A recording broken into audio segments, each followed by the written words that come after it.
Hello and welcome back to AP Psychology. I'm Miss Lee. We're still in Unit 8 and this video is going to focus on anxiety disorders, obsessive compulsive and related disorders, and stress related disorders. A key point to remember is that all of these are different disorders. By the end of this video, you should be able to discuss the major diagnostic categories, including anxiety disorders, obsessive compulsive and related disorders, and their corresponding symptoms. You should be able to discuss the major diagnostic categories, including the disorders that we have already listed out. If you haven't done so already, go ahead and grab your notes and let's get started.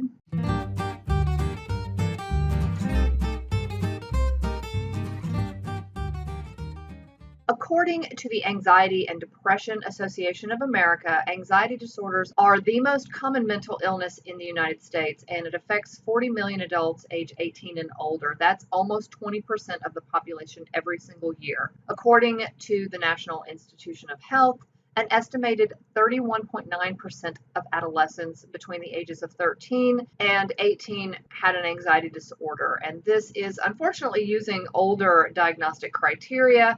However, it's probably fairly similar according to DSM-5 criteria. I think it's important to include some testimonials, and so Tony Dorsett, who is one of football's greats, makes no secret of his fear of sleeping in the dark. His quote, "I've always been a person afraid of the dark. I was taught that when you have complete darkness, that's when spirits walk. In our house when I was growing up, all the doors were always cracked a little bit at night so you could get light into the room.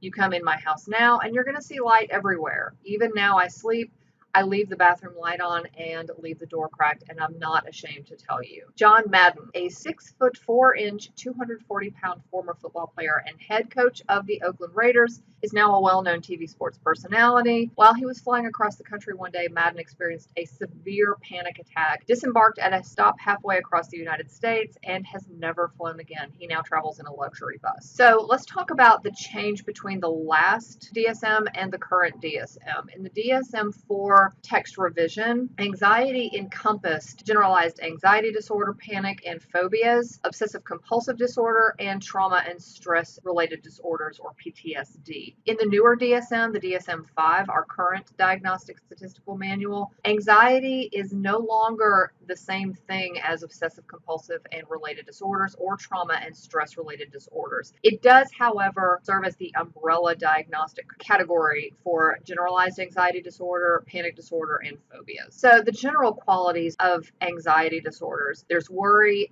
fear, apprehension, intrusive thoughts, physical symptoms, and feelings of tension. And there seems to be an automatic quality that comes from within the person, almost like a knee-jerk or uncontrollable reaction. People who have anxiety don't want to have anxiety. It's not pleasant, but there's a sense of lacking control with relation to the disorder. So anxiety disorders include generalized anxiety disorder, or GAD, panic disorder, and phobias. So when you're talking about generalized anxiety disorder, there is a prolonged but vague, unexplained but intense fear that doesn't seem to be attached to any particular object. It's just generalized. It's just all the time. It's about a lot of different things. And studies show a little over 4% and 6% of the population have experienced GAD. It is more common among women than men, and it tends to become evident between the late teens and early 20s. The clinical features of GAD, or the symptoms: excessive anxiety and worry occurring for at least 6 months, the inability to control the worry, considerable distress or impairment in social, occupational, or other important areas of your life, and the presence of 3 or more of the following: restlessness, being easily fatigued, difficulty concentrating or your mind going blank, irritability, muscle tension, and sleep disturbances. So let's talk about panic disorder. The indicators are similar to GAD, except that they are greatly magnified and usually have a sudden, discernible onset. It is more common among women and younger people, and clinical features include recurrent and unexpected panic attacks that last 1 month, or persistent concern over having them again. So the panic attack itself does not last 1 month, but the period of time that the person is experiencing panic attacks or a concern about having them has to last about a month. Symptoms of panic attacks are a shortness of breath or feeling smothered, dizziness, unsteadiness, or faintness, trembling, shaking, or sweating, racing heart, are choking, nausea or stomach pain, numbness or tingling, chest pain or discomfort, a sense of strangeness, kind of like feeling outside of your body, and a fear of going crazy, losing control, or dying. So again, remember, this is sudden and unexpected. So there is a discernible beginning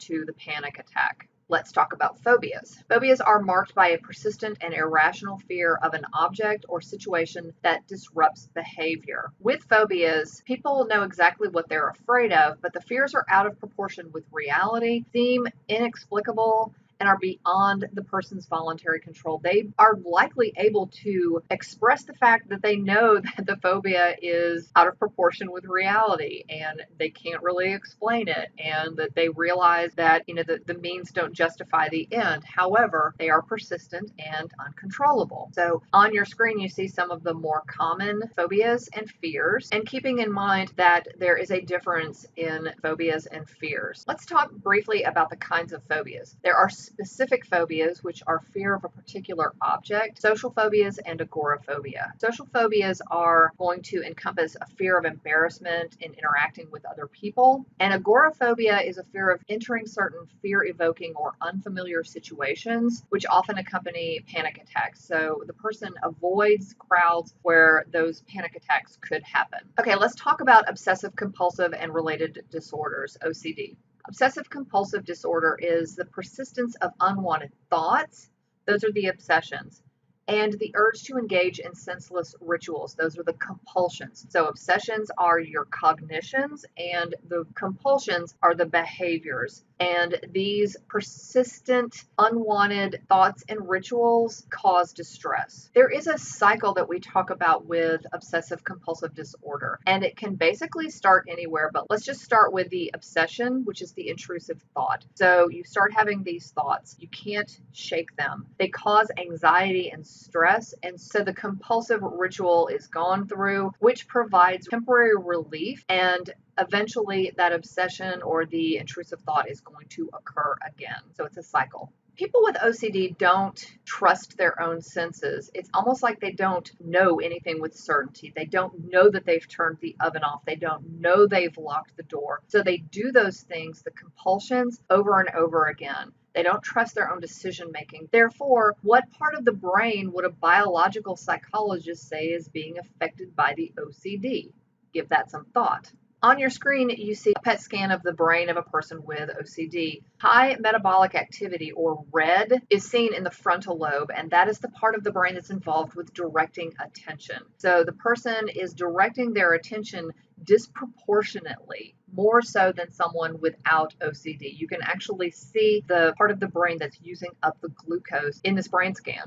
OCD-related disorders. Here you have 4 of them. There's body dysmorphic disorder, hoarding disorder, trichotillomania, and excoriation disorder. So body dysmorphic disorder is a preoccupation with an imagined or exaggerated defect in personal appearance. So you think there is something off about your appearance. The essential feature of BDD is the belief in an imagined defect in appearance. Hoarding disorder. This is a new diagnosis in the DSM-5, by the way. This is persistent difficulty discarding or parting with possessions because of a perceived need to save them. And there is marked distress at the thought of getting rid of items. Not even just getting rid of them, but the thought of getting rid of them causes distress. Trichotillomania is also known as a hair-pulling disorder. It involves recurrent, irresistible urges to pull out hair from the scalp, eyebrows, or other areas of your body despite trying to stop. And then you have excoriation disorder. This is skin picking, and what the behavior is repeatedly picking at one's own skin. It can result in skin lesions and causes significant disruption in one's life. So let's get into more details of body dysmorphic disorder. With BDD, there is a preoccupation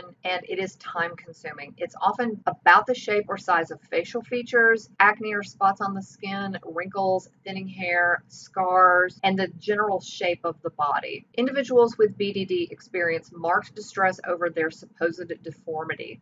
And I say supposed intentionally because usually other people don't see anything different about that person at all. The feelings of self-consciousness about the defect, quote unquote, can lead to avoidance of work or public situations. Individuals with BDD experience higher rates of major depression and suicidal tendencies. And BDD typically becomes evident in adolescence, and it can affect males and females equally. So this is not a gender-specific disorder.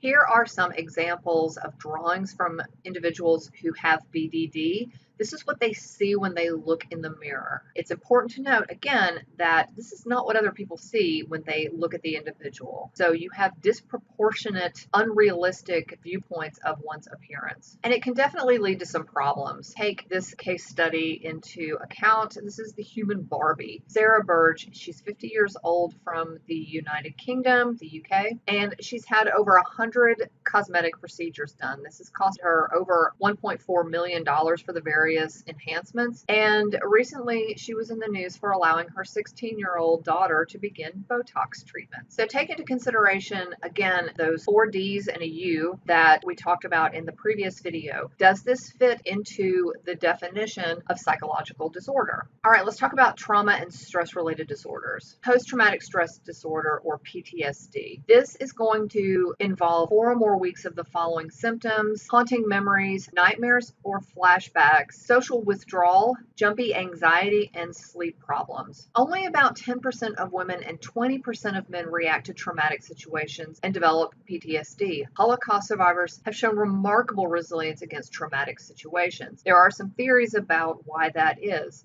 What do you think? It is important to remember that all major religions of the world suggest surviving a trauma leads to growth of the individual. Why is that important? All right, let's talk about acute stress disorder. It is very similar to PTSD, but it starts immediately after the trauma and lasts from 3 days to 1 month. Conversely, PTSD can take quite a while to develop or show the symptoms and can last much longer periods of time. Acute stress disorder was previously considered anxiety disorder, but not anymore. And this is due to the fact that patients don't always experience anxiety. They can experience other systems that are distressing. It can be anger, aggression, or even dissociation. So let's look at some of these disorders from different perspectives, from the learning perspective. Learning theorists suggest that fear conditioning leads to anxiety. This anxiety then gets associated with other objects or events. So this is stimulus generalization, thinking back to our learning unit, and therefore it gets reinforced. How does it get reinforced? Think about how that would actually be reinforced. If you are fearful of some